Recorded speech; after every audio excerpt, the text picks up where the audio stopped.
আসসালামু আলাইকুম ওয়া রাহমাতুল্লাহ। শাহে মদিনা দরবারের পক্ষ থেকে আজ আমি আপনাদের মাঝে উপস্থিত হয়েছি গুরুত্বপূর্ণ একটি বিষয় আলোচনা করার জন্য। আজকের বিষয়টি হলো গুরু ভক্তের পহেলা রাতের গোপন কর্ম কি, অর্থাৎ গুরু শিষ্যের পহেলা রাত, গুরু ভক্তের পহেলা রাত, পীর মুরিদের পহেলা রাতের গোপন কর্ম কি কি, এই নিয়ে বিস্তারিত আলোচনা করছি। ভিডিওটি শুরু থেকে শেষ পর্যন্ত দেখার চেষ্টা করুন। চ্যানেলটিতে যারা নতুন আছেন সাবস্ক্রাইব করে অন্য নতুন ভিডিও পেতে আপনারা বেল আইকন বাজিয়ে পাশে থাকুন।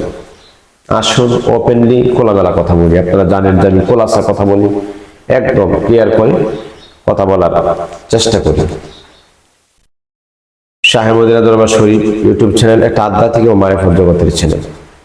আসুন গোড়ায় পেঁচায় আলোচনা না করে আমরা সরাসরি ভাবে আলোচনার মধ্যে উপস্থিত হয়ে যাই ইনশাআল্লাহ। গুরু শিষ্যের প্রথম রাত, পীর মুরিদের পহেলা রাত। মনে করেন বায়াত হয়েছে, মুরিদ হয়েছে, জীবনে আর কোনোদিন দেখা নাই পীরের সাথে, মুরিদ হয়েছে কথা ঠিক, কিন্তু দেখা রাতের বেলায় আর হয়েছে না। হঠাৎ করে কোনো না কোনো কারণে আমি আর তুমি এরকম একটা সময়ের মধ্যে দেখা হয়ে গেছে দুইজনে। এটা একটা ইউটিউব চ্যানেল, আধ্যাত্মিকতার চ্যানেল। এরপরেও আমি খোলাসাভাবে বলার চেষ্টা করি। এই ভিডিওটি সবাই দেখবে, তরিকত বেতরিকত সবাই কিন্তু দেখে। এই জন্য একটু আমি প্রায় বলি না খোলামেলা কথা, যে খোলামেলা কথা বলি এটা মনে করেন যে কিছুই না, আরো বহুত কিছু রয়ে গেছে যদিও খোলামেলা হয়। তো পহেলা রাতে দেখা হয়েছে দয়ালের সাথে, বাজারের সাথে, যেমন আমার মুর্শিদের সাথে হাজার হাজার মানুষ থাকে, শতাশতি মানুষ থাকে, যাইতাম, দেখা করতাম। একা একা কবে পাবো মুর্শিদকে নিরিবিলিতে, কোথায় কোন জায়গায় পাবো, টেনশন চিন্তা। দয়ালটা যখন নিরিবিলি নির্জনতে পেয়ে গেছি, অনেক কিছু হাসিল করা সম্ভব হয়েছে। বাজান সবকিছু তো আর সব জায়গায় করা সম্ভব হয় না, সবকিছু পাওয়া যায় না। এই জন্য মুর্শিদরে ভালোবাসবেন হৃদয় দিয়া, অন্তর দিয়া, এবং মুর্শিদের সাথে পহেলা রাত মনে করে জীবনের প্রথম রাত্র সুযোগ পাইছেন। এ রাতে কি কর্ম করবেন?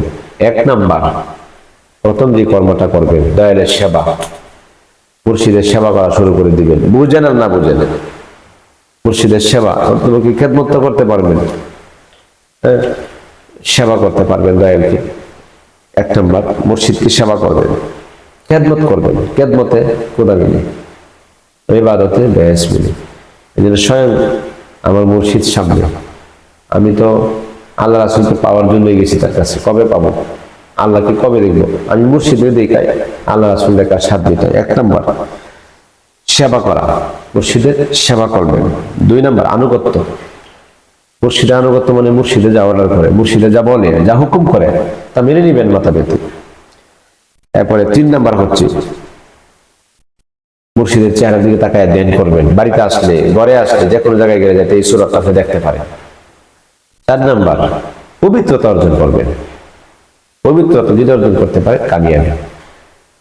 আত্মার পবিত্র, দেহের পবিত্র, দুটোটাই অর্জন করার চেষ্টা করবেন। আমি আগেই বলছি, যাদের চিকন ব্রেন আছে এরা কিন্তু আমার কথাগুলি বুঝবে, মোটা বুদ্ধি যারা কথাগুলি বুঝবে না। চারটি কর্ম হইল পীর মুর্শিদের সাথে পহেলা রাতের গোপন কর্ম। গুরু ভক্তের সাথে দেখা হয়েছে, মুর্শিদরে পাইছে প্রথম রাত, জীবনের প্রথম 5 বছর পরে হোক, 1 বছর পরে হোক পাইছে। এই চারটা কর্ম করতে হবে।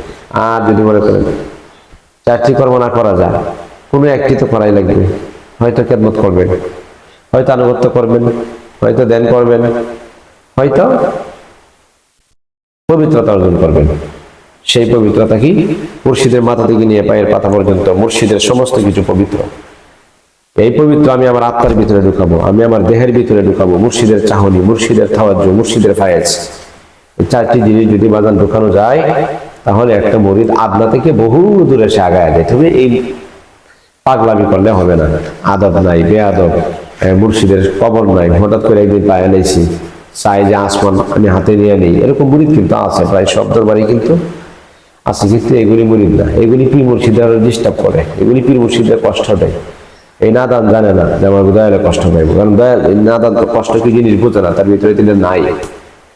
হ্যাঁ আছে গরু ছাগলের মতো, এর মন ইচ্ছা জিন্দিগি করতেছে। এগুলি থেকে বিরত থাকবে। আমি আমার মুরিদদের প্রতি কৃতজ্ঞ। আমার মুরিদান আমার কথা মতো চলে এবং আমার আদেশ করলে তারা চলে। আলহামদুলিল্লাহ, শুকরিয়া, আমি গর্ব করি নবীজি যেমন গর্ব করতেন উম্মতকে নিয়ে, আমি আমার মুরিদদেরকে নিয়ে আমি গর্ব করে থাকি। শুকরিয়া, আলহামদুলিল্লাহ। এই জন্য আমি একটা শান লিখছি, এর মধ্যে একটা শান রয়েছে। কারণ পীরের দেহা যদি বাজার না মিলে, এর মতো যন্ত্রণা, এর মতো জ্বালা পৃথিবীতে আর নাই। যে এই জগৎটা আমি কেমনে বুঝাইতাম, এই জগৎটা যে গেছে সে কিন্তু এটা বুঝছে যে মুর্শিদে না পাওয়ার কি বিরহ জ্বালা। আর মুর্শিদ হচ্ছে আপন মানুষ, আর এই আপন মানুষ দয়ালে যদি কষ্ট দেয় তাহলে বলার মতো কিন্তু জায়গা নাই। কিন্তু জয়লা ফুরা শেষ হয়ে যেত, শেষ হলে কি দয়ালে তারা যেত না, দয়ালের পিছিয়ে টাকা লাগবে, দয়ালের সন্ধানে থাকতে হবে। আর আপনার মুর্শিদ যদি কর্ম না জানে, আপনাকে যদি কর্মের কথা নাই বলে শুধু এড়ায় আছে, অন্তত কথাগুলি তো বলবে যে এগুলি এগুলি আছে। যদি না বলে তাহলে বুঝতে পারবেন যে এখানে কিছু পাবেন না, এই জায়গাতে কিছু নাই। যদি আপনার মুর্শিদ এই কর্মগুলির কথা বলে থাকে তো অবশ্যই কিছু না কিছু এখানে আছে, পাওয়ার আশা করা যায়। এই জন্য আমি বলছি, মন ফুরিলে দেখা যায় না, ঘর ফুরিলে দেখা যায়, আপন মুর্শিদ দুঃখ দিলে বলার জায়গা নাই আমার। আপন মানুষ দুঃখ দিলে বলার জায়গা নাই। মন ফুরিলে দেখা যায় না, ঘর পুরিলে দেখা যায়, আপন মানুষ দুঃখ দিলে বলার জায়গা নাই। আমি জ্বলে পুড়ে হইলাম ছাই, আপন মানুষ দুঃখ দিলে গো বলার জায়গা নাই। ভালোবাসা করেছিলাম যারে জীবন সাথী, ভেবেছিলাম সে হইবে অন্ধকারের বাতি। ভালোবাসা যারে আমি করেছিলাম সাথী, ভাইবাছিলাম সে হইবে অন্ধকারের বাতি। কি হালতে দিন যায় আমার, কি হালতে দিন যায় আমার, আমি কেমনে বোঝাই। বাগান তুমি দুঃখ দিলে গো বলার জায়গা নাই। আমার মুর্শিদ তুমি দুঃখ দিলে বলার জায়গা নাই। আমি জলে পড়ে হইলাম সাই গো, আমি রইলাম বইরা হইলাম সাই। মুর্শিদ তুমি দুঃখ দিলে গো বলার জায়গা নাই।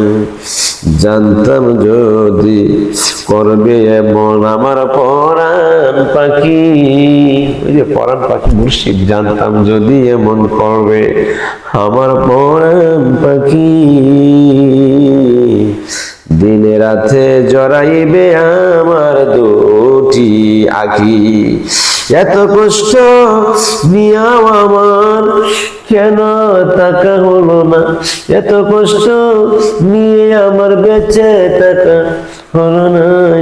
জয়লা বইরা হইলাম সাই, আমার মুর্শিদ বাবা দুঃখ দিলে বলার তো আর জায়গা নাই। আমি জলে পুরে হইলাম সাই। শুকরিয়া দর্শক, ভিডিওটি লাইক দিয়ে শেয়ার করে ছড়িয়ে দিবেন, কমেন্টস মতামত জানাবেন। বিশেষ প্রয়োজন স্ক্রিনে দেওয়া নাম্বারে যোগাযোগ করবেন। আজকের মতো এখানে শেষ করছি। সকলে ভালো থাকুন। আসসালামু আলাইকুম ওয়া রাহমাতুল্লাহি ওয়া বারাকাতুহু।